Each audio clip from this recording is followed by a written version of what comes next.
Welcome to the quarter panel replacement portion of the 69 Olds 442 restoration.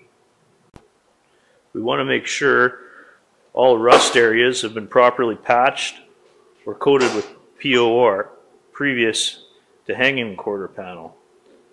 This is an opportune time while everything is open. We'd just like to note at this point, some of the panels are not for an Oldsmobile.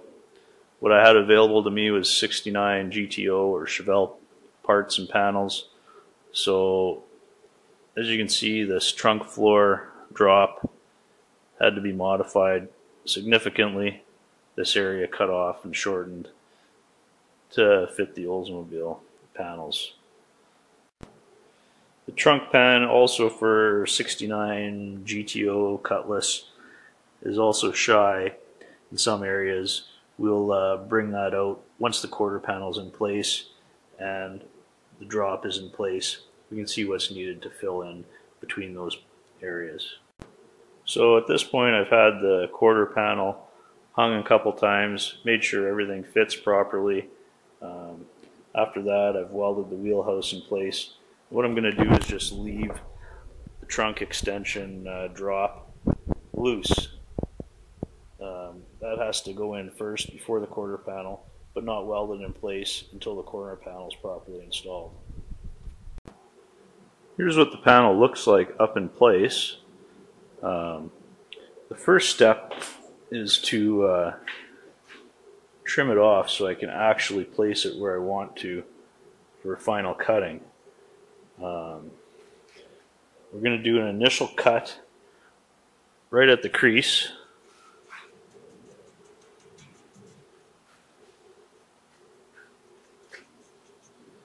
Just so that I can get it properly hung in place for my final cuts, which are going to go through both the existing sheet metal and the new quarter panel in the next step. The intention is to do a butt weld just below the crease in the existing sheet metal all the way around where possible. In this area here, I expect to do a butt weld in this area here, come across all the way just about a ½ inch below the crease, and same along the side here, about a ½ inch in from the crease. That should give us maximum strength and straightness after welding has taken place.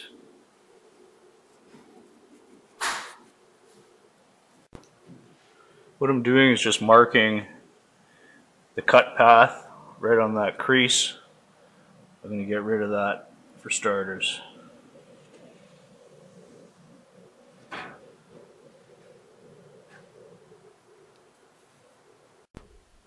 Now that we have those areas trimmed off our replacement panel, because we've cut right at the crease, we can position the panel exactly where it's going to be for final installation and final trimming into place using the cut line and the creases of the existing sheet metal, lining them up perfectly.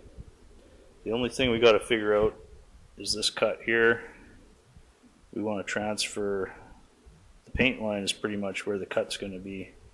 In this area, we want to cut this panel right off across here. So we're going to transfer some marks and try to figure out where that cut line's going in here.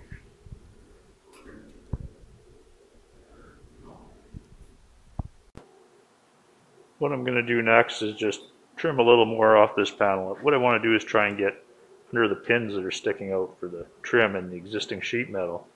That's near the area where the splice is going to take place here. Now we can see a little better where the pins are located on the parent sheet metal, and my seam is going to come in right underneath there. I've marked those pins with dots, and I'm going to try to cut just below them. There, now that our pins are exposed, we can start marking out exactly where our cut line is going to be, just below those pins. Again, those pins are just there for body molding, and we're going to do our butt joint right underneath them. Also in the crease area, we're going to be about a ½ inch below that.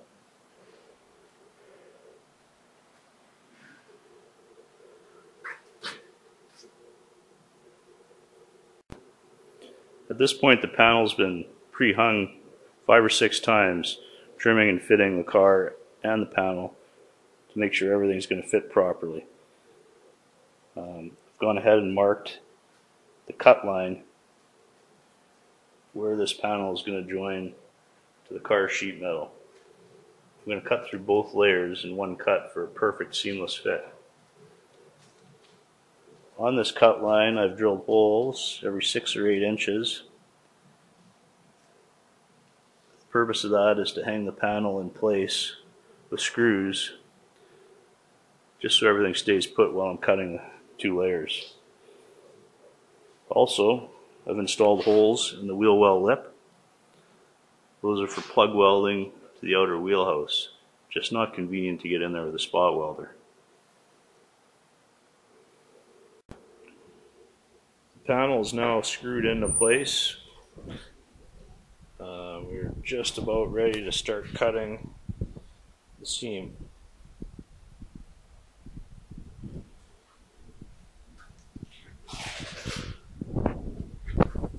When you screw this panel in, you want to start around the wheel well lip first, positioning there, and then make sure your line with the door is in place. From there, go around the perimeter. What we've used here is a Walter Zip Plus 035 disc. It's a new disc brought out. It's the thinnest one available. So I've cut through up to every screw and over the screw, but left the screw in. What we're going to do now is take all the screws off and come back and go through each screw area to complete the cuts.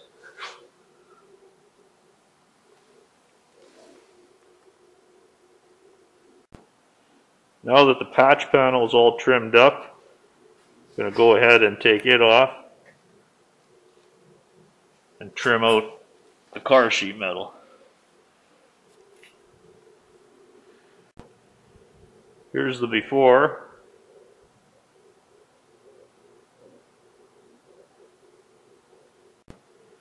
And there's the after.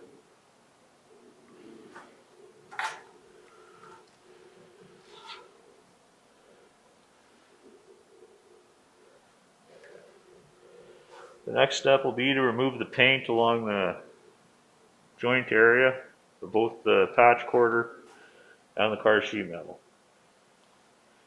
for welding purposes. I'm just using a file to remove the burr from the inside of the panel. Just use the round edge. We don't want any of those burrs or crusties in there for welding. You want a nice finished product when we're done welding from one side. So on this side we'll be taking the paint off with the file as well.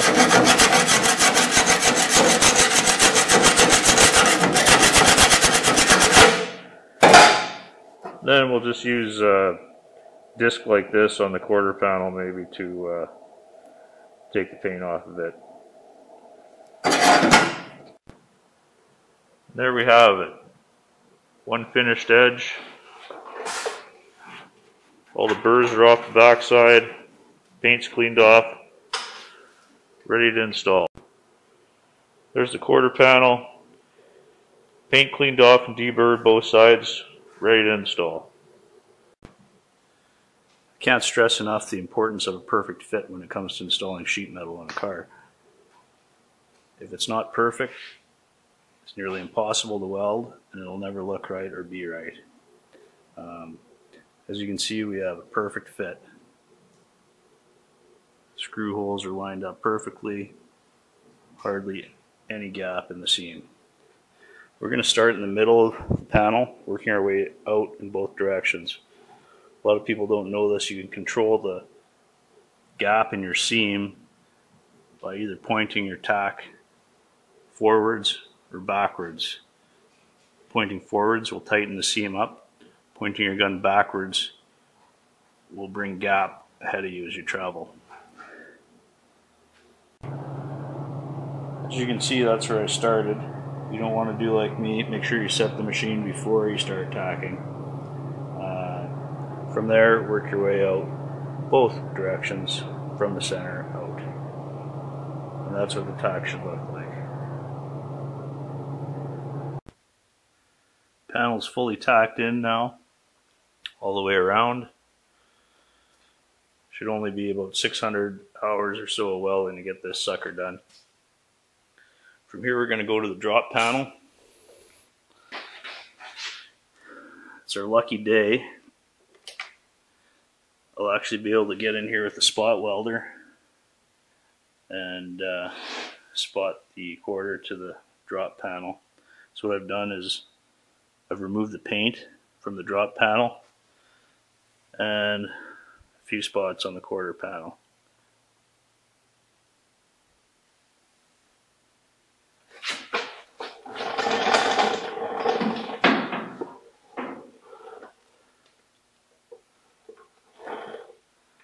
Just a matter of getting in there with this, a few zaps, and this is done.